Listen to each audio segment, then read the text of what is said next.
तो आदर्श विलयन हो गया ना। आदर्श विलयन के बाद अब क्या पढ़े, अनादर्श विलयन। देखते हैं क्या होता है, ठीक है।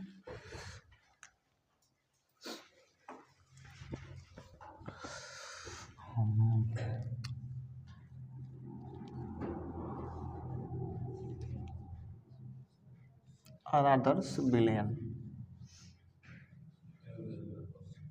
हो गया बच्चों। इसको बोलते हैं non ideal solution. Non ideal solution क्या होता है? नॉन आइडियल सॉल्यूशन, अब इस चीज को समझते हैं। मान लीजिए किसी विलयन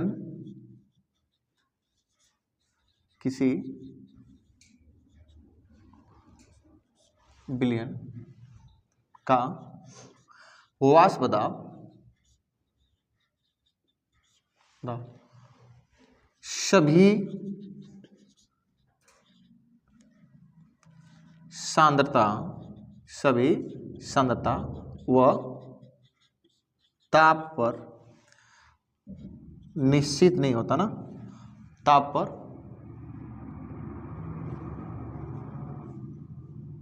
या ताप पर राउल्ट के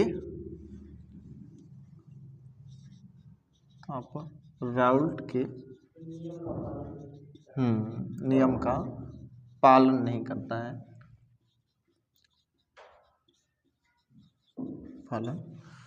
करता है,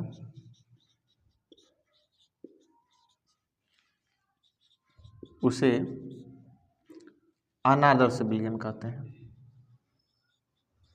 अनादर्श विलयन कहते हैं। खत्म, बस यही है ना। अब इसमें क्या मामला है, ये राउल्ट के नियम का पालन नहीं करने का क्या मतलब हुआ, तो अभी पहले समझाए हैं क्या इसके एक्सपेरिमेंटल वैल्यू, मतलब अगर हम किसी विलयन का किसी सांद्रता पर या किसी ताप पर अगर वाष्प दाब निकालें, कैसे निकालें? निकालने का दो कंडीशन, या तो उसे एक्सपेरिमेंट से निकालें या तो उसे राउल्ट के फार्मूले से निकालें, राउल्ट के नियम से निकालें। अगर दोनों के नियम से अगर बराबर आता है तो उसे क्या बोलते हैं? आदर्श विलयन। परंतु जब बराबर नहीं आए, दोनों का मान बराबर ना आए, तो लिख सकते हैं यहाँ पर क्या, पहली कंडीशन क्या कि अगर जो हम किसी सॉल्यूशन का जो पीटी निकाल रहे हैं, कोई भी सॉल्यूशन का पीटी, और पीटी का मतलब यहाँ पर क्या हो गया? टोटल विलयन का कुल वाष्प दाब, ठीक है ना। तो अगर मैं विलयन का कुल वाष्प दाब मैं किससे निकालता हूं बच्चों? एक्सपेरिमेंट से। एक्सपेरिमेंट से निकाला, तो ये जो विलयन का जो वाष्प दाब आया, कुल वाष्प दाब एक्सपेरिमेंट से, अगर राउल्ट के नियम से, राउल्ट के फार्मूले के अगर बराबर नहीं आता, तो राउल्ट का नियम क्या था? पी नॉट ऑफ, ऐसे समझ लीजिए, पी नॉट ऑफ ए। मान लीजिए हम सोल्यूशन वही ले रहे हैं, ए और बी वाला बाइनरी सोल्यूशन, जिसमें कंपोनेंट क्या है? ए और बी है। तो p naught of a into x of a plus p naught of b into x of b, बोलो समझ में आ रहा है? ये बराबर नहीं होगा। बात समझ पा रहे हैं? जब एक्सपेरिमेंटल वैल्यू और राउल्ट के नियम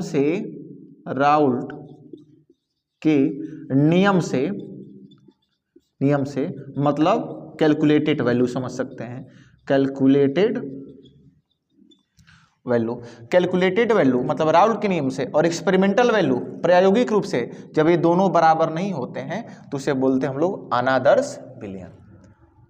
ऐसा भी हो सकता है कि एक का भी देख सकते हो कि मान लीजिए हमने किसी एक कंपोनेंट का जो पी ए निकाला, मान लीजिए किससे निकाला? एक्सपेरिमेंट से। किससे निकाला? एक्सपेरिमेंट से। हम किसी सॉल्यूशन में, मान लीजिए बाइनरी सॉल्यूशन की बात हम लोग कर रहे हैं, तो बाइनरी सॉल्यूशन का मतलब कितने कंपोनेंट? दो पदार्थ घुले हुए हैं। हम किसी एक्सपेरिमेंट के थ्रू हमने एक कंपोनेंट कितना वाष्प दाब बना रहा है, एक कंपोनेंट कितना वाष्प दाब बना रहा है, हमने एक्सपेरिमेंट से निकाला, तो मान लीजिए आया पी ऑफ ए। राउल्ट के नियम से निकालेंगे तो इसको कैसे बताते हैं? ये उसको ऐसे बताते हैं कि इसका ले लीजिए क्या? शुद्ध वाष्प दाब, और इसके मूल फ्रैक्शन से क्या कर दीजिए? मल्टीप्लाई। तो ये हो गया राउल्ट के नियम से। तो ये भी बराबर नहीं आता है, ठीक है। ये भी एक एक कंपोनेंट का भी निकाला जाए तो बराबर नहीं आता है। इसी तरह से आप निकालेंगे किसका, पी या बी का, किससे निकालेंगे, एक्सपेरिमेंट से। बिलियन में एक एक कंपोनेंट का अगर निकाला जाए वाष्प दाब, आंशिक वाष्प दाब, तो राउल्ट के नियम से अगर ये देखा जाए बच्चों, तो p naught of b into क्या हो जाएगा, एक्स ऑफ बी। ये किससे हुआ, राउल्ट। ये कभी भी बराबर नहीं आएगा। तो प्रत्येक कंपोनेंट का देखा जाए तो प्रत्येक कंपोनेंट का भी सॉल्यूशन में एक्सपेरिमेंटल वैल्यू और राउल्ट का नियम से निकाला गया कैलकुलेटेड वैल्यू दोनों बराबर नहीं आती है। चाहे कुल बिलियन का देख लीजिए, चाहे एक एक कंपोनेंट का देखिए, ऐसा होता है तो इसे क्या बोलते हैं, अनादर्श बिलियन। और इस कंडीशन में, अगर इस कंडीशन में बच्चों देखा जाए तो जो डेल्टा भी जो मिश्रण होता है, डेल्टा भी जो मिश्रण होता है वो क्या आएगा बताओ, कभी भी 0 के बराबर नहीं आएगा। 0 के बराबर कब आता, 0 के बराबर कब आता, जब हम मान लीजिए 2 कंपोनेंट लिए थे ए और बी, तो ए का आयतन बी का आयतन मिलाने के बाद ए बी का आयतन जो बिलियन का आयतन है, अगर वो दोनों आपस में बराबर हो जाते तो बोलते हो क्या है, उसका अंतर 0 आता। तो ये कभी भी 0 नहीं आएगा, इज नॉट इक्वल टू 0। अगर हम तीसरा कंडीशन निकालें, अगर हम डेल्टा एच मिश्रण की बात करें तो ए भी 0 के बराबर नहीं आएगा, इज नॉट इक्वल टू 0, बराबर नहीं आएगा। इसमें क्या कंडीशन थी, जितनी ऊर्जा दिए हैं तोड़ने के लिए इस बांड को, ए और ए के बीच का बांड को तोड़ने के लिए, बी और बी के बीच का बांड तोड़ने के लिए, उतनी ऊर्जा रिलीज नहीं होगी अगर वो अनादर्श बिलियन है तो। समझ में आया, हाँ आदर्श बिलियन मैं बात कर चुका हूं उस पर, आदर्श बिलियन होता तो उतनी ही होती है लगभग तब वो। तो ये कभी भी डेल्टा एच मिश्रण भी बराबर नहीं होता है, 0 के बराबर नहीं होगी, इज नॉट इक्वल टू 0। कम होगा कि अधिक होगा भी देख लेंगे, क्लियर है। चौथी कंडीशन क्या होगी बच्चों, इसे force of attraction, force of attraction. अब फोर्स ऑफ अट्रैक्शन का मतलब मान लीजिए ए और ए के बीच का जो अट्रैक्शन था, मान कुछ अट्रैक्शन होगा ना कुछ फोर्स होगी ए और बी का, ए और ए का, बी और बी का। और जब सोल्यूशन बन गया तो क्या बन गया, ए बी, ठीक है। आई प्रत्येक घटक का अन्योन्य क्रिया हो गई, अन्योन्य क्रिया मतलब कोई फोर्स है, कोई अट्रैक्शन है, ठीक है। आइए क्या हो गया, बिलियन का, बिलियन की अन्योन्य क्रिया। तो ये बिलियन की अन्योन्य क्रिया जो है, जो फोर्स है, जो भी फोर्स है, ये भी आपस में कभी बराबर नहीं होंगे, ठीक है ना। अब बराबर नहीं होंगे तो बराबर नहीं होने का मतलब क्या कंडीशन बन सकता है बताओ तो। अगर बराबर नहीं हो रहा है तो क्या क्या कंडीशन हो सकती है, 2 कंडीशन हो सकती है, सुनो 2 कंडीशन हो सकता है कि 0 से कम आए, बोलो सही है, हो सकता है 0 से कम आए या 0 से, मतलब अगर मैं इसमें अगर मैं बात करूं राउल्ट के नियम से, तो पहला वाला अगर देखा जाए फैक्टर तो हम समझ सकते हैं सर राउल्ट के नियम से निकाला गया कैलकुलेटेड वैल्यू और एक्सपेरिमेंट से निकाला गया वैल्यू, ये दोनों आपस में बराबर नहीं होगी। तो आपस में नहीं बराबर होने का मतलब क्या हुआ, या तो अधिक हो या तो कम होगा, या तो अधिक होगा या तो कम होगा। तो ये कहानी है। डेल्टा भी मिश्रण का मतलब क्या होगा, या तो डेल्टा भी कम हो जाएगा, मतलब या तो भी कम हो जाएगा, या तो आयतन कम हो जाएगा, या तो आयतन अधिक हो जाएगा। तीसरी कंडीशन डेल्टा एच मिश्रण, तो मान लीजिए जो ऊर्जा हम लोग दिए हैं उसे तोड़ने के लिए, जो उष्मा दिए हैं तोड़ने के लिए, उतनी ऊर्जा रिलीज नहीं होगी, कम होगी, कम हो सकती है या अधिक हो सकती है, अधिक भी हो सकता है, अधिक भी हो सकता है। अभी मैं समझाऊंगा कैसे अधिक हो सकता है। हाँ यही तो समझना है। कम देखिए अधिक भी हो सकता है, कम भी हो सकता है, क्योंकि बांड जितना मजबूत बनता है ना एनर्जी उतनी ज्यादा रिलीज होती है। तो ऐसा हो सकता होगा, हो सकता है। अब मान लीजिए फोर्स ऑफ अट्रैक्शन क्या होगा, देखिए मैं बार बार आपको मैं समझा रहा हूं कि सारा लेना देना किससे है, फोर्स ऑफ, यही जिम्मेदार है force of attraction. Force of attraction अगर बदलेगा उनके अणुओं के बीच का, उनके प्रत्येक घटक के बीच का, तभी ये सारा खेल बिगड़ता है। कैसे जरा देखो, मान लो ए और ए के बीच में कोई फोर्स रही होगी, बी और बी के बीच में फोर्स वही उसी प्रकार की लगभग फोर्स है। तो जब हमने ए बी को आपस में मिला दिया तो ए बी जब बना तो ऐसा हो सकता है ना कि मान लीजिए अब उतना फोर्स, जितना ए और ए के बीच में जितना फोर्स लग रहा था, या बी और बी के बीच में जो फोर्स लग रहा था, या तो उससे कमजोर फोर्स हो सकती है या से उससे मजबूत, कोई रीजन होगा, कोई स्पेसिफिक रीजन होगा उसका, जिसकी वजह से क्या होगा, ये फोर्स और मजबूत हो गई या कमजोर हो गई। अगर फोर्स मजबूत होगा तो ये मॉलिक्यूल्स और पास आएंगे तो आयतन कम होगा, और जितना पास आएंगे, जितना मजबूत बांड बनता है, तो जितना स्ट्रांग बांड बनता है, एनर्जी उतनी क्या होती है, ज्यादा रिलीज होती है। क्या बात समझ पा रहे हो? तो जितनी ज्यादा एनर्जी रिलीज होगी उतना ही मजबूत बांड बनेगा। बोलो समझ में आ रहा है? तो या तो हाँ, उसका लिमिटेशंस है, ठीक है। अगर मान लीजिए ए बी के बीच का, ऐसा भी हो सकता है कि जो फोर्स है वो कमजोर हो, किसी रीजन की वजह से, किसी कारण की वजह से हो सकता है ए और ए के बीच में बहुत बढ़िया अट्रैक्टिव फोर्स था, अच्छा बांड था, परंतु जब ए बी सोल्यूशन बनाया गया तो मालूम चला कि पहले इतना मजबूत बांड नहीं है, उतना मजबूत बांड नहीं है, थोड़ा कमजोर है। हो सकता है ऐसा कमजोर है, तब हो सकता है जब कमजोर रहेगा तो अब तो आयतन बढ़ जाएगा ना, तो उतना एनर्जी रिलीज नहीं होगी, इसका मतलब उतना मजबूत बांड नहीं बना है, क्योंकि जितना मजबूत बांड बनता है उतनी एनर्जी क्या होती है बच्चों, रिलीज होती है। समझ में आया? तो इस तरह से बच्चों हाँ, या तो दो कंडीशन है, या तो अधिक हो सकता है या तो कम, या तो अधिक या तो कम। तो अब इसी अधिक और कम की वजह से बेस पर हम अनादर्श विलयन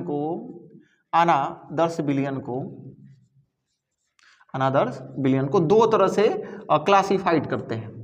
अनादर्श विलयन को दो तरह से, कौन सा प्रकार होगा बच्चों? एक प्रकार होता है आपका राउल्ट के नियम से, राउल्ट नियम से ऋणात्मक विचलन, क्या होगा? ऋणात्मक विचलन, ठीक है, negative deviation from Raoult's law, सही है। राउल्ट के नियम से ऋणात्मक विचलन, और ऋणात्मक विचलन का मतलब क्या होगा? ऋणात्मक विचलन का मतलब कम हो जाएगा। क्या हो जाएगा? कम हो जाएगा। जितना हम लोग जो आइडियल सोल्यूशन पर जो बात कर रहे थे, उससे हम जो भी अपेक्षा करें उससे क्या हो जाएगा? कम हो जाएगा। इसी तरह से दूसरा प्रकार बनाएंगे हम लोग राउल्ट नियम से धनात्मक विचलन। अब इसका मतलब क्या होगा बच्चों? हम जितना सोचेंगे, जो हम आशा कर रहे थे, जो आदर्श रूप से मान रहे थे, उससे क्या हो जाएगा? अधिक हो जाएगा। जब उससे अधिक हो जाएगा तो उसे क्या बोलेंगे? धनात्मक विचलन। कब अधिक होगा, कब कम होगा, एक एक करके देख लेते हैं, समझ लेते हैं, परंतु अधिक हो जाएगा। इसे क्या बोलेंगे? Positive deviation from Raoult's law. बात समझ पा रहे हैं आप लोग? इस तरह से। तो ये दो प्रकार का हो गया। तो पहले इसको उतार लीजिए, फिर एक एक की बात कर लेते हैं।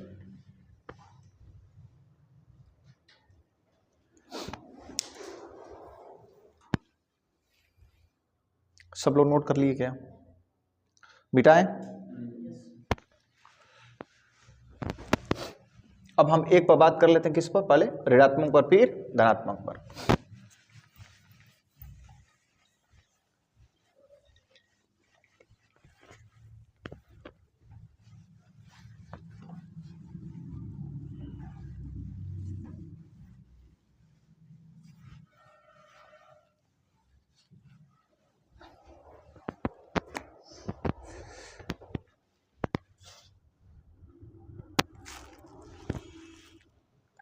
देखिए,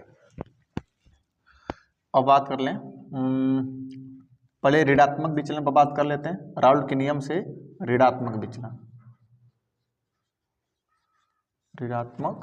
विचलन, ठीक है, नेगेटिव डेविएशन।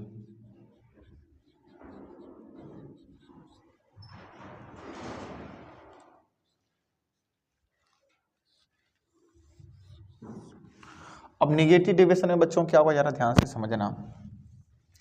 इसमें सो सिंपल बात ये होगा, पहला, जैसे मान लो कि हम किसी विलयन का, क्या हुआ बाबू, लाइट कटी है क्या? देखिए, इसमें सबसे पहला पॉइंट हम लोग बात करते हैं, किसे निकाल लेते हैं?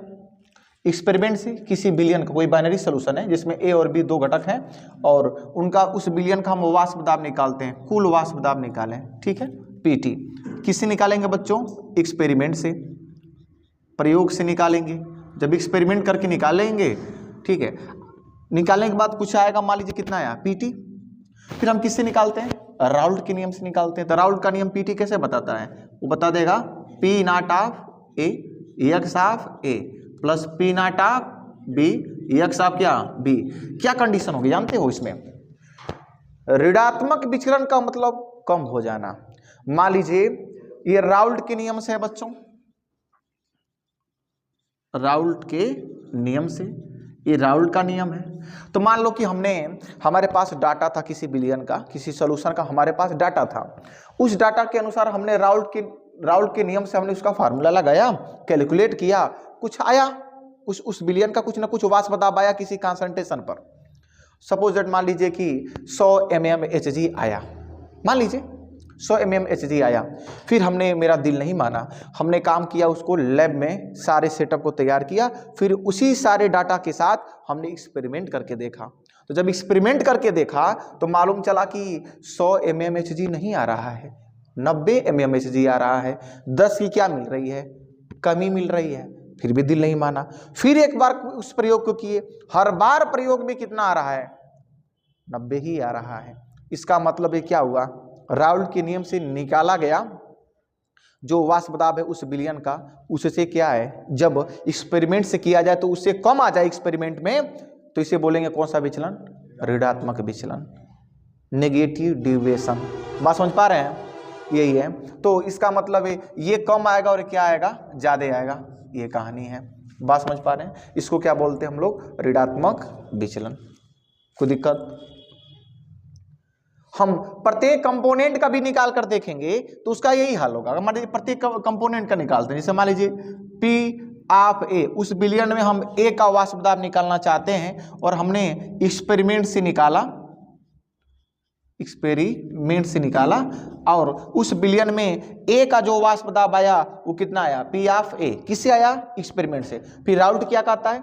राउल्ट कहता है कि बिलियन में ए का अगर आंशिक वाष्प दाब निकालना है तो p naught of a into x of क्या हो जाएगा? ए। तो इसकी जो हमने राउल्ट के नियम से, ये किससे है? राउल्ट के नियम से। तो राउल्ट के नियम से या उनके फार्मूले से डाटा के अनुसार जब हमने कैलकुलेट किया तो मान लीजिए कुछ आया, मान लीजिए 60 आया। कितना आया? 60 mmHg आया। परंतु एक्चुअल में जब हम एक्सपेरिमेंट करके देखे तो 60 से कम आ रहा था। मान लीजिए 55 mmHg आ रहा है, 60 नहीं बल्कि कितना आ रहा है? 55। इसका मतलब ये वैल्यू एक्सपेरिमेंटल वैल्यू से क्या है? बड़ी है। तो मतलब वास्तव में क्या हो रहा है? कम है। और राउल्ट के नियम से क्या है? ज्यादा है। तो जब वास्तव में एक्सपेरिमेंट से अगर कम आ रहा है, तो जब एक्सपेरिमेंट से जो रियलिटी है, जो सत्य है, वो कम आ रहा है, तो बोलेंगे कौन सा विचलन है? विचलन हुआ। वो आदर्श के पेज पर था परंतु ये विचलन हो गया। कौन सा विचलन हुआ है? ऋणात्मक। सही वैल्यू से क्या हो गया है? कम हो गया। क्या पूछ रहे हो? बराबर रहेगा तब कौन सा विचलन? तो नहीं होगा। जब विचलन नहीं होगा तो आदर्श विचलन। यही तो इसके पहले समझाए हैं। ये मतलब राउल्ट के नियम में मतलब कमी नहीं आ सकती है। कमी जैसे एक्सपेरिमेंट में अधिक आ जाए, कम आ जाए। हाँ, ऐसा होगा ना। जैसे यहाँ पर बताओ कि जो राउल्ट के नियम से जो निकाल रहे हैं, डाटा के अनुसार जो वाष्प दाब निकाल रहे हैं, बताओ राउल्ट के नियम ज्यादा बता रहा है कि कम बता रहा है? ज्यादा बता रहा है। लेकिन रियलिटी में ऐसा है नहीं, क्योंकि एक्सपेरिमेंटल वैल्यू हमेशा सत्य होती है। कैलकुलेटेड वैल्यू से एक्सपेरिमेंटल वैल्यू हमेशा क्या होती है? सत्य होती है। तो एक्सपेरिमेंट से किया गया भाई सत्य है।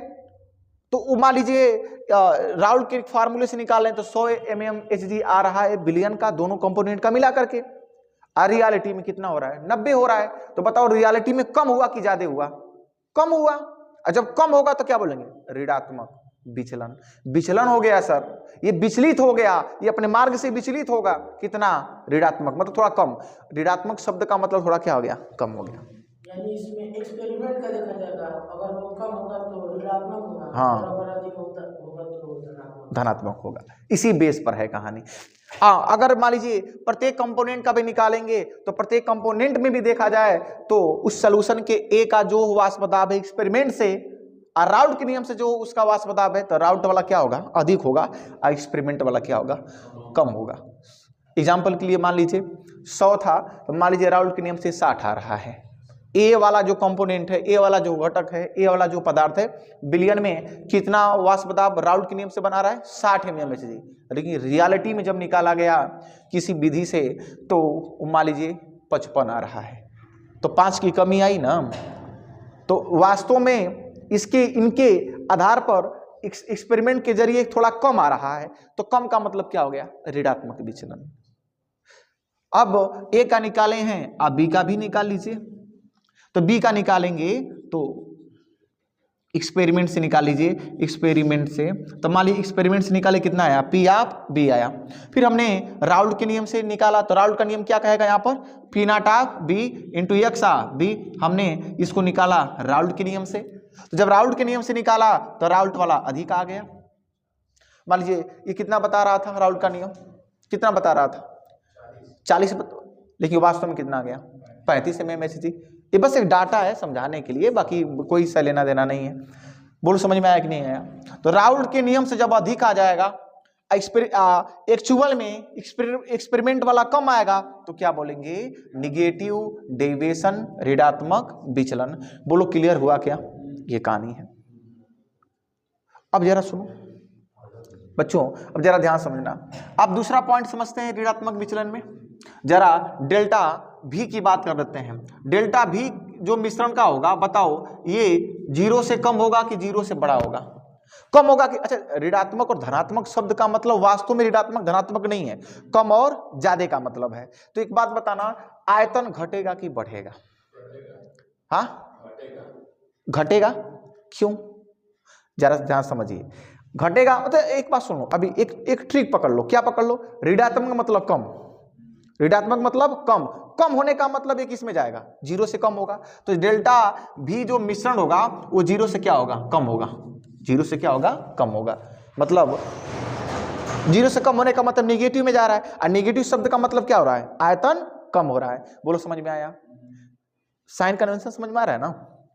0 से कम होने का मतलब वास्तव में कम का मतलब ये हुआ कि माइनस प्लस का मतलब यहां पर नहीं है। माइनस प्लस हमको ये बता रहा है कि घटा है कि बढ़ा है, बस ये बता रहा है। तो बताइए आयतन घटेगा कि बढ़ेगा? घटेगा। घटे का मतलब कि ऋणात्मक बोल सकते हैं। तो वही लिख सकते हैं कि डेल्टा भी जो मिश्रण होगा वो 0 से क्या होगा? कम होगा। बोलो समझ में आया? कम तो ऋणात्मक विचलन। ऐसा क्यों हुआ? ऐसा क्या हुआ? सबका लेना देना कौन होगा? Force of attraction. सब वहीं से समझ जाएंगे। जरा इस पर बात कर लेते हैं बच्चों, जरा इस पर बात कर लेते हैं डेल्टा एच मिश्रण पर। डेल्टा एच मिश्रण पर ये क्या होगा बताओ? डेल्टा एच मिश्रण भी 0 से क्या होगा? छोटा होगा। 0 से क्या होगा? कम होगा। अब इसको थोड़ा समझना होगा, क्योंकि साइन कन्वेंशन यहां पर थोड़ा आपको परेशान कर सकता है। जरा समझिएगा, आयतन कम हुआ है कि ज्यादा? कम। क्यों कम हुआ? इसका रीजन सुनो। ये सब लेना देना किसका है? फोर्स ऑफ अट्रैक्शन का, जिसे मैं समझा रहा हूं। Force of attraction. जैसे मान लो पहले ए और ए के बीच का फोर्स ऑफ अट्रैक्शन था, फिर लगभग उसी जैसा बी और बी के बीच का था, परंतु जब हम सॉल्यूशन बनाए तो क्या बना? ए बी बना। क्या बना? ए बी बना सॉल्यूशन। तो यहां पर जो फोर्स थी या यहां पर जो फोर्स थी, इन फोर्स से यहां पर इंटरेक्शन से यहां का इंटरेक्शन क्या होगा? ज्यादा होगा। यहां पर इनकी ए और बी के बीच में लगने वाला जो फोर्स ऑफ अट्रैक्शन है, इनके बीच में लगने वाला जो बल है, इनके बीच में होने वाली जो अन्योन क्रिया है, ये यहां से क्या होगी? ज्यादा होगी। बात समझ पा रहे हैं? यहां पर क्या होगी? ज्यादा होगी। जब यहां पर ये ज्यादा होगी तो ज्यादा होने का मतलब ये अणु क्या होंगे? पास होंगे। तो इतना दूर दूर है, इतना दूर दूर है, तो बिल्कुल क्या आ गए? थोड़े से पास आ गए। पास आने का मतलब क्या हुआ? बांड थोड़ा सा क्या बना है? स्ट्रांग बना है। स्ट्रांग बांड बना है। और स्ट्रांग बांड बना है, इसका मतलब जब स्ट्रांग बांड बनेगा तो आयतन क्या हो जाएगा? कम हो जाएगा, क्योंकि अणु थोड़े पास आएंगे। जब अणु पास आएंगे तो आयतन कम ही हो जाना है। समझ में आया कि नहीं आया? मतलब यहाँ पर 30 ml था, ये 30 ml था, यहाँ पर कितना हो जाएगा? हम 60 ml की अपेक्षा कर रहे थे, परंतु 60 ml नहीं आएगा। कितना आ सकता है? 60 से कम। 60 से कम, वो कुछ भी हो सकता है। बात समझ पा रहे हो? ठीक है, तो ये हो गया फोर्स ऑफ अट्रैक्शन। तो यहाँ पर स्ट्रांग बांड बना है। स्ट्रांग बांड समझिए, या बोल दीजिए स्ट्रांग मतलब मजबूत, प्रबल क्या है? फोर्स है। इसी की वजह से आयतन क्या हुआ? कम हुआ। या इसके अपेक्षा देखा जाए तो यहाँ पर इनके तुलना में वीक बांड है। क्या है? वीक बॉन्ड, या बोलने के लिए बोल सकते हैं वीक फोर्स है, या बोलने के लिए बोल सकते हैं या वीक इंटरेक्शन है। इंटरेक्शन को क्या बोलते हैं? अन्योन क्रिया, वही चीज। ठीक है, तो ये चीज है। तो ये फोर्स ऑफ अट्रैक्शन का सारा मामला था। जरा ये डेल्टा एच मिश्रण की बारे में बताओ, ये ऋणात्मक, ये 0 से कम होगा कि ज्यादा होगा? डेल्टा एच, क्योंकि डेल्टा एच किस बेस पर बोल रहे हैं? मान ली ए और ए के बीच में कोई बांड था, कोई फोर्स थी, बी और बी के बीच में कोई बांड या कोई फोर्स थी। जब सॉल्यूशन बन गया तो ए और बी बन गया, ए और बी, और हम अभी समझाए हैं ये मजबूत बना है। तो मजबूत बनने का मतलब यहां पर मान लो इसको बांड को तोड़ने के लिए, एग्जांपल के तौर पर इस बांड को तोड़ने के लिए 10 जूल की एनर्जी देनी पड़ी, इस बांड को तोड़ने के लिए मान लीजिए 15 जूल की एनर्जी देनी पड़ी। कितने जूल की? 15 जूल की एनर्जी देनी पड़ी। तो हम अपेक्षा तो ये कर रहे थे कि आई 10 आई 15 25 जूल की एनर्जी, क्योंकि यहां पर बांड फॉर्मेशन हुआ है। यहां पर क्या हुआ है? Bond formation. Bond formation, formation का मतलब होता है निर्माण। बांड का निर्माण हुआ है, कि नया बांड बना है। यहां पर बांड क्या हुआ है? ब्रेक हुआ है। तो यहां पर बांड ब्रेक हुआ है, यहां पर बच्चों बांड ब्रेक हो रहा है, यहां पर बांड ब्रेक हो रहा है, और यहां पर बांड क्या हो रहा है? फॉर्मेशन हो रहा है। तो हम लोग जानते हैं कि जब बांड बनता है, बांड फॉर्मेशन होता है, तो एनर्जी क्या होती है? रिलीज होती है। एनर्जी रिलीज होती है। जब एनर्जी रिलीज हुई, यहां पर एनर्जी क्या होगी? एब्जॉर्ब होगी। एनर्जी यहां पर क्या होगी? एब्जॉर्ब। लगेगी सर, यहां पर एनर्जी क्या होगी? लगेगी। तो मान लो कितनी, यहां पर इस बांड को तोड़ने के लिए 10 जूल की एनर्जी लगी, इस बांड को तोड़ने के लिए 15 जूल की एनर्जी लगी। तो हम यही आशा कर रहे थे कि सॉल्यूशन में जब बांड बनेगा तो कितनी जूल की निकलनी चाहिए? 25 जूल की। लेकिन ऐसा हुआ 25 जूल से ज्यादा निकल गया, हो सकता है 40 जूल निकल गया। और 40 जूल निकलने का मतलब ये हुआ, 40 जूल निकलने का मतलब ये बांड क्या बना है? मजबूत बना है, मतलब अणु पास आए हैं, इसीलिए आयतन भी घटा है। बोलो समझ में आया? तो अब बता, डेल्टा एच का मान 0 से कम होगा कि 0 से अधिक होगा? 0 से कम क्यों होगा? अधिक तो हो रहा है। तुमने कम क्यों बोला? क्योंकि साइन कन्वेंशन से तूने बोला। साइन कन्वेंशन क्या कहता है? जो एनर्जी निकलती है उसके लिए क्या बोलते हैं? माइनस, और जो एनर्जी लगती है उसकी प्लस। तो ये प्लस में है और ये किस में है? माइनस में है। तो देखिए माइनस वाली क्या है? अधिक है, इसलिए मैं क्या बोला हूं? 0 से कम। So simple. तो ऋणात्मक विचलन में हमेशा 0 से क्या होता है? कम। फिर एक्सपेरिमेंटल वैल्यू कैलकुलेटेड वैल्यू से क्या होगी? कम होगी। कम होगी, कम कम कम मतलब ऋणात्मक विचलन। समझ में आया? एक्सपेरिमेंटल वैल्यू कैलकुलेटेड वैल्यू से कम ऋणात्मक विचलन। चाहे आयतन की बात कर लीजिए, चाहे डेल्टा एस की बात कर लीजिए, हमेशा 0 से क्या आएगा? कम। यहां पर कम क्यों हो रहा है? क्योंकि साइन कन्वेंशन से। और फोर्स ऑफ अट्रैक्शन की बात करें तो यही सारा मेन रीजन यही है आपका, क्योंकि यहाँ पर फोर्स ऑफ अट्रैक्शन थोड़ा बढ़ गया है, इसलिए आयतन कम हो गया है। और फोर्स ऑफ अट्रैक्शन बढ़ा, इसलिए एनर्जी ज्यादा निकली है। बात समझ पा रहे हैं? जब सुनो, जब ये बांड मजबूत बना है तो अब उतने टेम्परेचर पर उतना अच्छा वाष्प नहीं बना रहा है, इसलिए वाष्प भी क्या हुआ है? कम हुआ है। बात समझ पा रहे हो? कैलकुलेटेड वैल्यू तो रियलिटी को नहीं बदल पाएगी ना। वास्तव में इस बात को भाई राउल्ट ने देखा ही नहीं, बताया ही नहीं कि ये सब ऐसा भी हो सकता है। तो यहां पर फोर्स अगर आई है, थोड़ा फोर्स मजबूत हो गया। अब मान लो यहां पर फोर्स जो था, यहां पर ए और ए के या बी और बी के बीच में जो फोर्स था, तो भाई वेपर बना रहा था, ठीक है। परंतु ए और बी को मिलाने के बाद एक नई फोर्स आई है, जो ये नई फोर्स आई है अब ये मजबूत फोर्स है। अब उतने टेम्परेचर पर उतना अच्छा वाष्प नहीं बनेगा, अब टेम्परेचर क्या करना पड़ेगा? बढ़ाना पड़ेगा। तो टेम्परेचर वही रखेंगे, कंसंट्रेशन भी वही रखेंगे, तब तो वाष्प दाब उतना अच्छा नहीं बनेगा, क्योंकि एक नई फोर्स ने जन्म लिया है, एक नया फोर्स, इनके बीच में एक अच्छा फोर्स बना है, एक मजबूत फोर्स है, तब उतना अच्छा वोलेटाइल नहीं हो पाएगा। जो वाष्प थोड़ा कम बनाएगा, जब वाष्प कम बनाएगा तो वाष्प दाब भी क्या होगा? तो यही मामला था, ठीक है। तो ऋणात्मक विचलन में क्या होगा बच्चों? एक्सपेरिमेंटल वैल्यू कैलकुलेटेड वैल्यू से क्या होगी? कम होगी। अब मेन रीजन कौन है? ये। इसका ग्राफ भी बनता है, इसका ग्राफ भी बनाएंगे, तो ग्राफ बना देते हैं यहीं पर, ठीक है, सही है ना? ग्राफ यहीं पर बना देते हैं, छोटा ग्राफ बनेगा, परंतु चलो जरा देखना, ग्राफ बनाते हैं। नहीं, यहाँ पर जगह नहीं है। हाँ उतार लीजिए, फिर बना लेते हैं। थोड़ा जल्दी जल्दी उतारिएगा। अभी एक और बचा है ना, धनात्मक विचलन।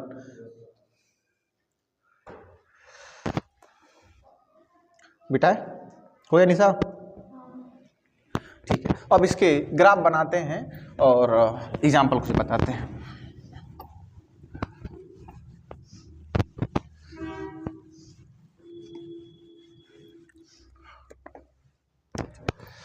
चलिए पहले एग्जाम्पल पर बात कर लेते हैं। एग्जाम्पल जैसे दिया है आप लोगों में CHCl3 और एसीटोन CH3O CH3, ठीक है।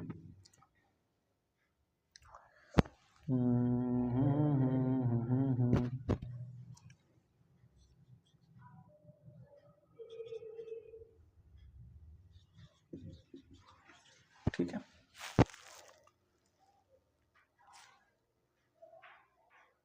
किताब है आप लोगों उस पर ही एग्जाम्पल था आप लोगों में, भाई कहाँ गया।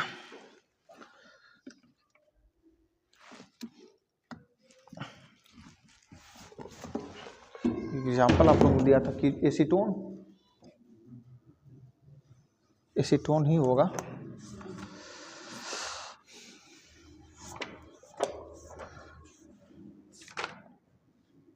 हाँ एसीटोन है, ठीक है। एनसीईआरटी का मैं एग्जांपल लिया हूँ। देखिए ये क्लोरोफॉर्म हो गया, क्या हो गया, एसीटोन हो गया, ठीक है। ये एग्जांपल हो गया किसका, नेगेटिव विचलन का, मतलब नेगेटिव डेविएशन का, ऋणात्मक विचलन। इनका लेंगे अगर हम सॉल्यूशन तो इन कैसा दर्शाएगा, ऋणात्मक दर्शाएगा। ऋणात्मक का मतलब फोर्स ऑफ अट्रैक्शन थोड़ी क्या हो जाएगी, बढ़ जाएगी, आयतन क्या हो जाएगा, कम हो जाएगा, एनर्जी ज़्यादा निकलेगी, वो भी माइनस में। और कैलकुलेटेड वैल्यू एक्सपेरिमेंटल वैल्यू से क्या होगी, अधिक होगी। कैलकुलेटेड वैल्यू एक्सपेरिमेंटल वैल्यू से क्या होगी, अधिक होगी। बात समझ पा रहे हैं। और कि एक्सपेरिमेंटल वैल्यू क्या होगी, कम होगी। बात समझ पा रहे हैं। ऐसे कैसे, अच्छा ऐसा क्यों होता है, ऐसा क्यों होता है, तो यहाँ पर जरा समझिएगा। यहाँ पर मान लीजिए CHCl3 जब लिए होंगे, CHCl3 जब लिए थे तो इनके बीच में कौन सी फोर्स रही होगी, वांडर वाल फोर्स रही होगी, बोलो सही है। वैसे जब हम एसीटोन लिए थे CH3CO CH3 तो इनके बीच में कौन फोर्स रही होगी, वंडर वाल फोर्स। बट जब दोनों को मिला देते हैं ना, तो मिलाने के बाद क्या होता है, यहाँ पर एक फोर्स एक अधिक आ जाती है, एक फोर्स एक्स्ट्रा आ जाती है। कैसे, जरा देखो, यहाँ पर C हो गया, Cl स्ट्रक्चर बनाकर समझाते हैं। जैसे मान लो Cl और यहाँ पर क्या हो गया बच्चों, H हो गया, ठीक है। और जब दोनों को मिलाएंगे तो कुछ इस तरह से समझ लीजिए, ऑक्सीजन C और ये हो गया CH3। ये कीटोन है, इसका नाम एसीटोन है। क्या नाम है, एसीटोन। इसका नाम है क्लोरोफॉर्म, क्लोरोफॉर्म। अब सुनिए, तो ये होता क्या है, यहाँ पर एक अधिक फोर्स कौन सी आती है। हम लोग जानते हैं क्लोरीन की इलेक्ट्रोनेगेटिविटी थोड़ी क्या होती है, अधिक होती है कार्बन से। तो कार्बन से इलेक्ट्रॉन को खींचेगा कौन, क्लोरीन, ठीक है। सभी क्लोरीन मिलकर के कार्बन से इलेक्ट्रॉन को क्या करेंगे, खींचेंगे। तो इस पर क्या आएगा, पार्शियल पॉजिटिव चार्ज, इस पर पार्शियल निगेटिव चार्ज, सब पर partial negative charge, partial positive charge, मतलब इसे धनात्मक आने लगेगा पार्शियल रूप से। तो होता क्या है, अब भाई इलेक्ट्रॉन किससे खींचे, तो हाइड्रोजन का इलेक्ट्रॉन जो बांड में है अपनी तरफ क्या करता है, खींचता है, और अपने आंशिक आवेश को थोड़ा कम करना चाहता है। तब बांड की इलेक्ट्रॉन को जब अपनी तरफ खींचता है तो इस पर भी क्या जाता है, पॉजिटिव चार्ज, ठीक है ना। जब इस पर पॉजिटिव चार्ज, अभी अपनी पूर्ति कहाँ से करेगा, तो जब सोल्यूशन बना है किस पर, दोनों आ जाएगा। अरे दोनों कैसे आएगा, ये पहले से प्लस है, एक पहले से प्लस है, ले रहा है तो प्लस खत्म ना हो रहा है, तो माइनस में कैसे आएगा, समझ में आ रहा है। तो हाँ, अब ये बताओ कि जो है कि जो प्लस इस पर आ रहा है, जो आंशिक आवेश धनात्मक आ रहा है, ये पूर्ति कहाँ से करेगा, तो इसी सॉल्यूशन में ऑक्सीजन इसके पास क्या होता है, लोन पेयर होता है। तो ये लोन पेयर को अपनी तरफ क्या करता है, अट्रैक्ट करता है, क्या करता है, अट्रैक्ट, और इससे जुड़ जाता है। तो यहाँ पर बन जाता है बच्चों हाइड्रोजन बॉन्ड। तो इनके बीच में वंडरवाल फोर्स थी, इनके बीच में भी वंडरवाल फोर्स थी। दोनों को मिलाने के बाद वंडरवाल फोर्स तो प्रेजेंट रहेगा, बट साथ में एक और फोर्स जनरेट हो गई, कौन सी, हाइड्रोजन बॉन्ड। अच्छा एक बात और सुनो, ये हाइड्रोजन बॉन्ड जो जनरेट हुआ ना बच्चों, ये बड़ा स्पेशल केस है इसका। हाइड्रोजन बॉन्ड कब जनरेट होता है, जब हाइड्रोजन किसी मोर इलेक्ट्रोनेगेटिविटी एटम से जुड़ा होता है, जैसे फ्लोरीन, ऑक्सीजन, नाइट्रोजन। बट यहाँ पर कार्बन से जुड़कर भी हाइड्रोजन बॉन्ड बना रहा है, बड़ा स्पेशल केस है। फिर भी समझिए कोई बात नहीं, बस इतना समझिए यहाँ पर एक नई फोर्स आई है। कौन सी फोर्स? Hydrogen bond. अब बताइए, अब ज़्यादा मजबूत हो गया ना। सिर्फ वंडरवाल फोर्स के साथ कौन सी फोर्स एक और आ गई? Hydrogen bond. अब थोड़ा और मजबूत हो गया, और मजबूत बना होगा तो अब उसका जो है कि वाष्प दाब पहले से क्या होगा? कम होगा। तो हम लोग कैलकुलेट कर रहे थे कि सर इतना आएगा, परंतु रियलिटी में ऐसा नहीं था। एक्सपेरिमेंट से क्या आया? कम। क्यों कम आया? क्योंकि एक फोर्स अधिक हो गई थी। बस समझ पा रहे हैं? ऐसे बहुत सारे एग्जाम्पल हैं, जैसे मान लीजिए आपका एग्जाम्पल दिया था, और एग्जाम्पल लिख सकते हैं। जैसे वो वंडरवाल फोर्स क्या है? ये क्लास 11 का टॉपिक है। वंडरवाल फोर्स ऐसे समझ लीजिए कि अणुओं के बीच में लगने वाला एक फोर्स है। ये भी 4-5 प्रकार का होता है, ठीक है। तो क्लास 11 में जो मिस किए हैं थोड़ा बहुत दिक्कत होगी, लेकिन फिलहाल अभी बताते हैं। अणुओं के बीच में लगने वाला जो फोर्स होता है वो वंडरवाल फोर्स होता है। एक फोर्स होता है, वो फोर्स भी 4-5 प्रकार का होता है। बस समझ पा रहे हैं? मतलब ऐसे समझो, एक अणु दूसरे अणु को क्या करेगा? अट्रैक्ट करेगा, ठीक है ना। ये गुण है, सभी मॉलिक्यूल्स के पास ये गुण होता है। समझ पा रहे हैं ना? ऐसे जैसे वाटर हो गया, वाटर एक दूसरे को ऐसे पकड़ा हुआ है वंडरवाल फोर्स से। जैसे अगर हम किसी कंटेनर में वाटर लेते हैं, उसको फाड़ते हैं, तो उसको फाड़ेंगे तो फिर चिपक जाता है। क्यों? वंडरवाल फोर्स से, ठीक है ना। और भी सारी फोर्सेस उसमें होती है, हाइड्रोजन बॉन्ड भी होता है उसमें। आइए, तो ये समझ में आया कि नहीं आया? और बहुत सारे एग्जांपल हैं, स्ट्रांग एसिड और वाटर का ले लीजिए। जैसे दूसरा एग्जांपल ले लेंगे तो हो जाएगा बच्चों HCl, फिर क्या हो जाएगा? वाटर। फिर दूसरा H2SO4 वाटर। बहुत सारे एग्जांपल हैं। जैसे और चौथा एग्जांपल ले लीजिए HI और वाटर। ये जितने भी एग्जांपल हैं, सारे के सारे एग्जांपल किसको रिप्रेजेंट करेंगे? निगेटिव डेविएशन को, ऋणात्मक विचलन को। जरा इसका ग्राफ बनाते हैं, जरा इसका ग्राफ बनाते हैं। देखिए, मान लीजिए यहाँ पर कोई सोल्यूशन है बच्चों, मान लीजिए प्योर, यहाँ पर प्योर मान लीजिए A है, शुद्ध रूप से A है। ये शुद्ध रूप से अगर A है तो इसका जो कि वाष्प दाब कितना होगा? P not of A। मान लीजिए यहीं पर इसका वाष्प दाब शुद्ध रूप से कितना है? P not of A। Mole fraction of यहाँ पर B कितना होगा? 0। मोल फ्रैक्शन ऑफ A कितना होगा? 1। बोल समझ में आया? समझाया था। इधर यहाँ पर ले लीजिए कौन सा? यहाँ पर कोई प्योर B ले लीजिए, शुद्ध रूप से क्या ले लीजिए? कोई दूसरा कंपोनेंट प्योर B। अगर प्योर B है तो इसका कुछ ना कुछ क्वथनांक होगा। मान लीजिए यहाँ पर इसका, सॉरी क्वथनांक नहीं, वाष्प दाब। वाष्प दाब कितना? P नॉट ऑफ बच्चों B। बोलो समझ में आ रहा है? तो P नॉट ऑफ B, इसका मतलब यहाँ पर x ऑफ A यहाँ पर क्या होगा? 0। यहाँ पर x ऑफ B कितना हो जाएगा? 1। इसका शुद्ध वाष्प दाब कितना हो जाएगा? P नॉट ऑफ A, जो यहाँ पर है।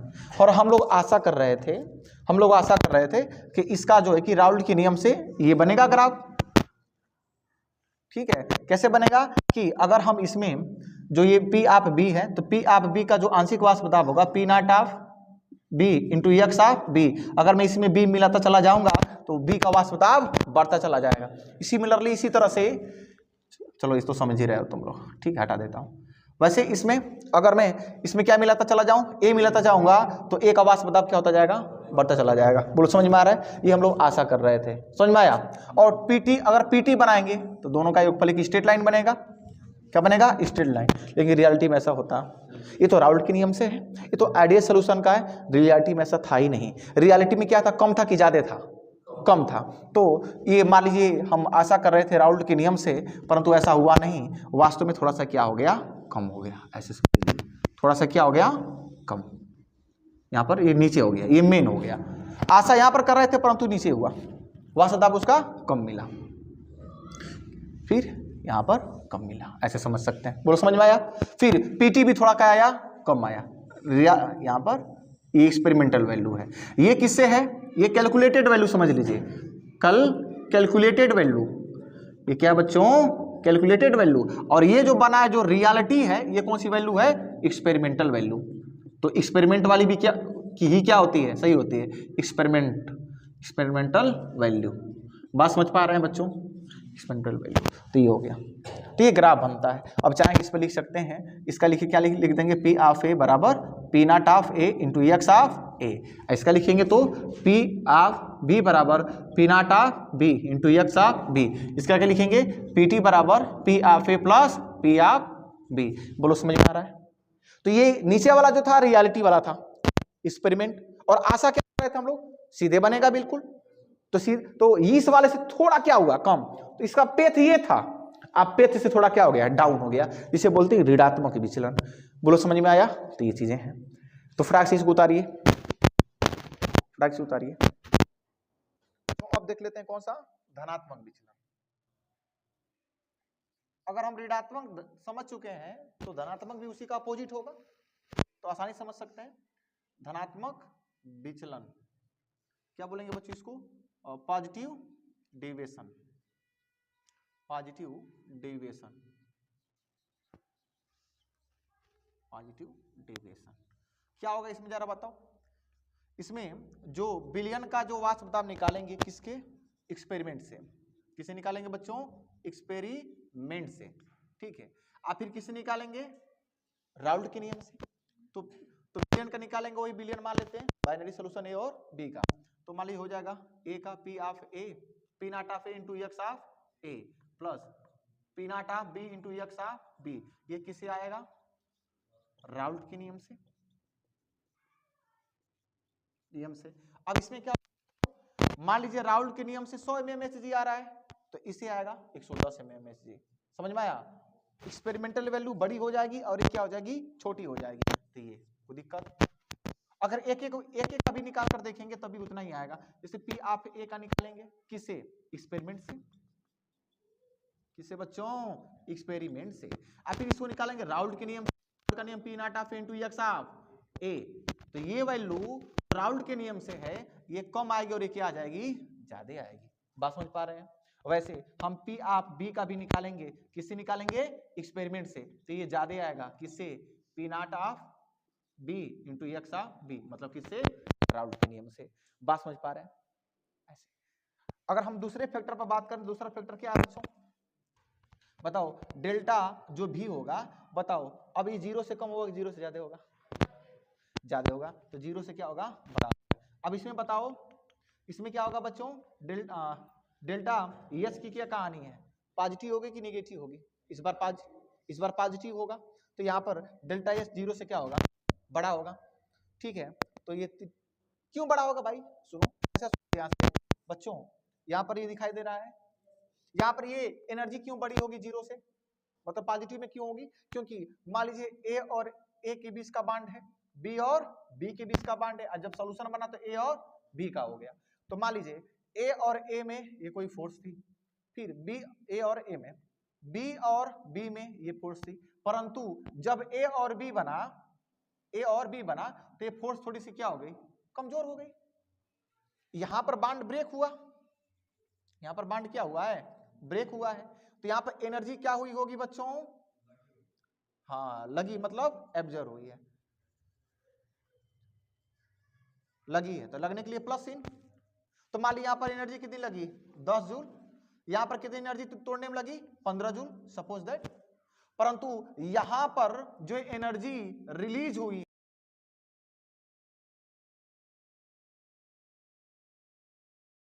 क्या होगी, एनर्जी रिलीज होगी,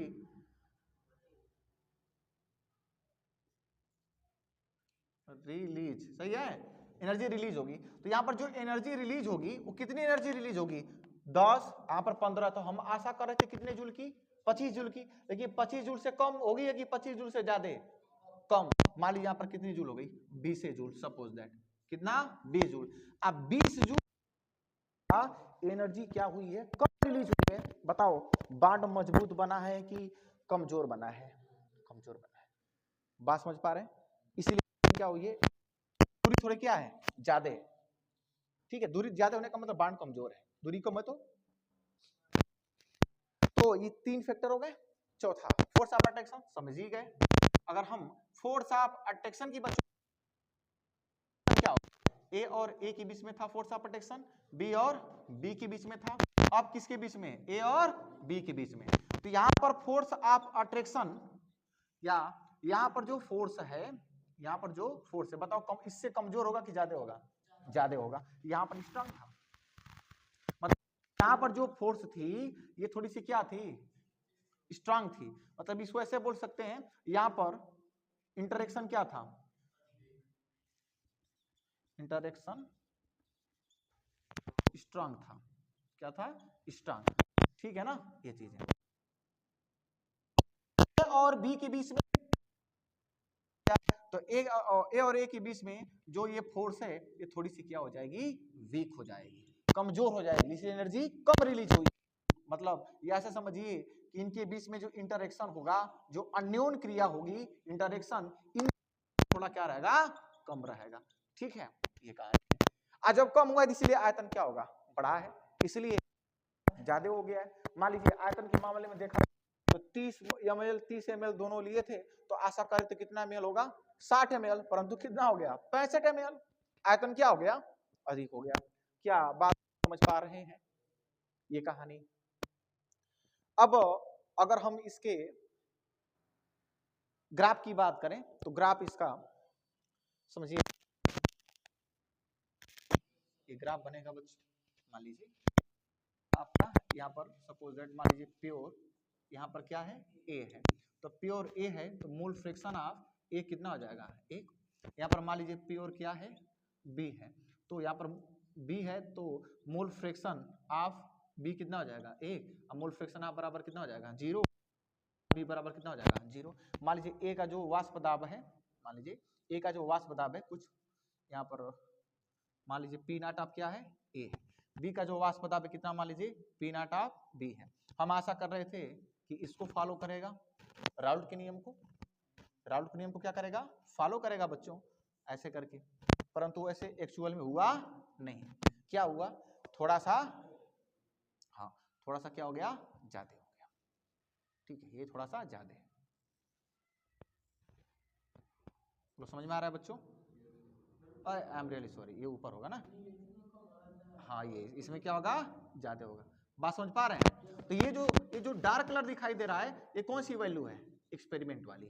कौन सी वैल्यू, एक्सपेरिमेंट वाली। और ये जो वैल्यू है ये कौन सी, राउल्ट, कैलकुलेटेड समझ सकते हैं, कैलकुलेटेड, जो हम राउल्ट नियम से निकाले हैं। तो इस बार एक्सपेरिमेंटल वैल्यू क्या हो गई, बड़ी हो गई। समझ में आया, कोई दिक्कत। हाँ, इसका एग्जाम्पल आप लोग देख सकते हैं, जैसे एग्जाम्पल ले लीजिए, जैसे H2O हो गया, बेंजीन हो गया, C6H6, बोलो सही है। तो H2O के बीच में कौन सी फोर्स होगी बच्चों, वंडर वाल फोर्स। और बेंजीन के बीच में भी, बेंजीन, अच्छा एक H2O में वंडरवाल फोर्स के साथ साथ इसमें कौन सी बांड है, hydrogen bond, hydrogen bond. Benzene के बीच में कौन सा है, वंडर वाल फोर्स। परंतु जब दोनों का सॉल्यूशन बनाए, हम दोनों का सॉल्यूशन बनाए, तो सॉल्यूशन करने के बाद हाइड्रोजन हो जाएगा, क्योंकि अब बेंजीन का इसमें इंटरफेयर हो गया।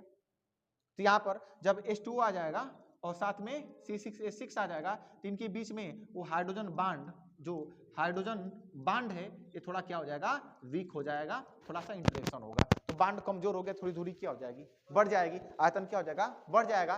कैलकुलेटेड वैल्यू एक्सपेरिमेंटल वैल्यू से छोटी हो जाएगी। बात समझ पा रहे हैं, क्योंकि अब ज्यादा वाष्प बनेगा, अब ज्यादा वाष्प बनेगा तो वाष्प दाब उतने टेम्परेचर पर क्या होगा, ज्यादा होगा। नहीं नहीं, कैलकुलेटेड वैल्यू घट जाएगा, एक्सपेरिमेंटल वैल्यू बढ़ेगा। समझ में आया, क्लियर हुआ। और भी सारी इसके एग्जांपल हैं, जैसे दूसरा CH3OH आप प्लस ले लीजिए बेंजीन, C6H6, C2H5OH आप प्लस टॉलुइन ले लीजिए, C6H5CH3। ये सब एग्जांपल किसके हैं, पॉजिटिव डेविएशन, धनात्मक विचलन। बोलो समझ में आया। तो फोर्स यहाँ पर गायब हुई है, फोर्स से क्या हुई है, यहाँ पर कमजोर हुई है, इसलिए आयतन क्या हुआ है, बड़ा है। बोलो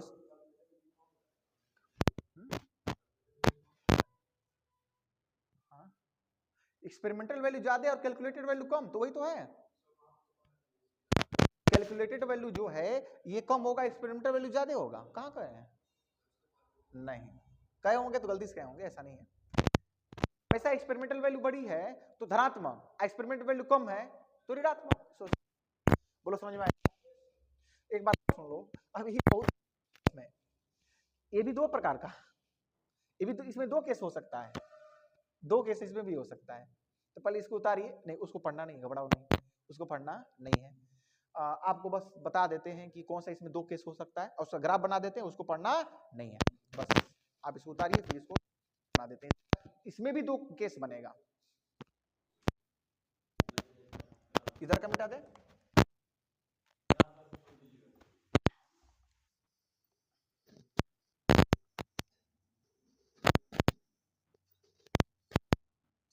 अब धनात्मक विचलन में दो केस है, देता हूं तब तक आप लोग उतारिए फिर समझा देंगे क्या केस है।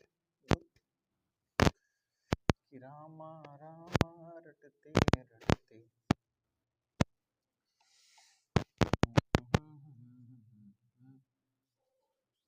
Pure a pure b p naught of मान लीजिए पी नॉट ऑफ बी, ठीक है।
अब यहाँ से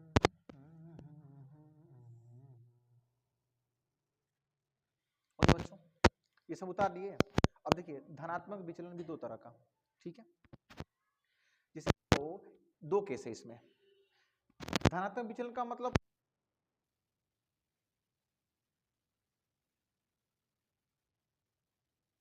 अधिक, परंतु एक केस ऐसा होगा कि मान लीजिए ये बाइनरी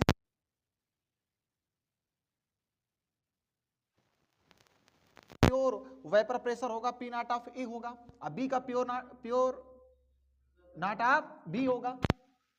तो मान लीजिए इसका सपोज समझाने के लिए मान लीजिए इसका 40 mm Hg है और मान लीजिए इसका कितना है 60 mm Hg है। सपोज एक कन्फर्म है कि जो आया होगा ये 60 और 40 से अधिक आया होगा, जोड़ने के बाद उससे क्या आएगा अधिक आएगा। अब सुनो, अगर उससे अगर ये अधिक आ रहा है, मान लीजिए पी ऑफ ए का है, ये क्या है पी ऑफ ए, बी क्या है p of b, p of 40 है, पी ऑफ बी कितना है 60 है, मान लो हम निकाले हैं, ठीक है। लेकिन एक्सपेरिमेंट से निकालेंगे तो इन दोनों से क्या आएगा 60 और 40 100 हो गया, 100 से क्या आएगा ज्यादा आएगा, बट इतना ज्यादा नहीं होगा, इतना ज्यादा नहीं होगा कि तो शुद्ध वाष्प दाब इन दोनों में से किसी एक का अधिक होगा, किसी के एक का कम। इन दोनों में से अधिक है, उससे अधिक होगा, उससे अधिक नहीं। क्या इस सबसे अधिक है इसका, क्या इससे अधिक हुआ है नहीं, इससे अधिक नहीं होगा। देखिए इससे क्या रहेगा कम ही रहेगा, बट इसमें ऐसा नहीं है। इसमें क्या होगा मान लीजिए प्योर ऑफ है तो प्योर ए का कुछ ना कुछ वाष्प दाब होगा, प्योर नॉट ऑफ ए, इसका क्या होगा प्योर नॉट ऑफ। अब सुनिए मान लीजिए इसका मान लीजिए 40 है, कितना है 60 है। सुनो सपोज दैट इसका पी नॉट ऑफ ए का मान कुछ है, सपोज दैट इसका भी क्या है, तो ए यहाँ पर बी, इनका जो शुद्ध वाष्प दाब इन दोनों में से किसी एक का अधिक होगा, तो जिसका इन दोनों में से अधिक होगा शुद्ध वाला, उससे भी अधिक किसका हो जाएगा विलयन का। बात समझ पा रहे हैं, उससे भी क्या हो जाएगा अधिक, यहाँ पर देखो उससे भी क्या हो गया अधिक हो गया। और यही आते हैं हम लोग स्थिर क्वाथी वाला मसला है, मतलब यहाँ पर स्टीरियोट्रॉपिक, ठीक है ना। एक है कॉन्सेप्ट, अगले कॉन्सेप्ट में पढ़ाएंगे, अगले लेक्चर में पढ़ाएंगे उसको, ठीक है। तो ये दो केस बनता है, बोलो समझ में आया, थोड़ा जल्दी जल्दी बताए हैं परंतु फिर भी समझ में आया होगा। देखिए यहाँ पर मैक्सिमम लोब ऊपर हो गया, यहाँ पर थोड़ा सा हल्का सा अधिक हुआ है। और इन दोनों में क्या अंतर है, यहाँ पर इन दोनों में से इसका अधिक है लेकिन इससे अधिक नहीं हुआ है बिलियन का, और यहाँ पर इसका अधिक है लेकिन ये बिलियन से भी क्या हो गया, अधिक हो गया। बात समझ पा रहे हैं? इसके भी कितने केस बने, 2 केस बने। उतार लीजिए। कहां पर 60? ये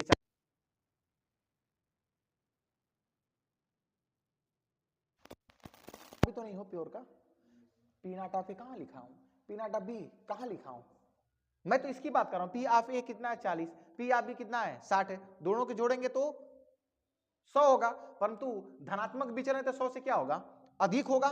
तो थोड़ा सा अधिक दिखा दिए। इतना अधिक नहीं होगा कि शुद्ध वाले में से जो जिसका अधिक है उससे भी अधिक हो जाए, उससे अधिक होगा, और दूसरे वाले किस्म उससे भी क्या हो जाएगा, अधिक हो जाएगा। समझ में आया क्या? ठीक, दिक्कत होगा फिर पूछिएगा, समझा देंगे। ठीक है, तो इसको उतार दीजिए। बस आज के लिए इतना।